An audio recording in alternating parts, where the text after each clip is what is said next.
Nasa kote ng Cainta Municipal Police Station sa Marikina City ang isang most wanted person regional level na nahaharap sa kasong rape.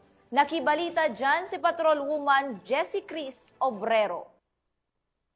Bisa ng warrant of arrest na aresto ng tracker team ng Cainta Municipal Police Station ang isang regional level most wanted person na may kasong rape sa isinagawang operasyon sa Barangay San Roque, Marikina City.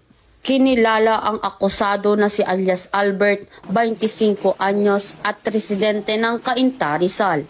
Ang kaso laban sa kanya ay may kaugnayan sa rape sa ilalim ng warrant na inilabas ng RTC Branch 18 FC, Cainta, Rizal. Walang inirekomendang piyansa sa nasabing kaso.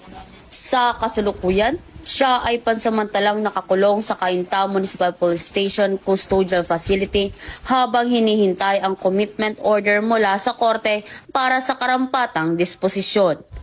Ang operasyong ito ay patunay ng dedikasyon ng Rizal Police Provincial Office sa pagtugis sa mga most wanted persons sa rehiyon at sa pagpapanatili ng kapayapaan at kaayusan sa buong rehiyon. Mula dito sa Calabarzon, ako ang inyong Police News Network Correspondent, Patrolwoman Jessie Cris Obrero, alagad ng batas, tagataguyod ng Balitang Pulis.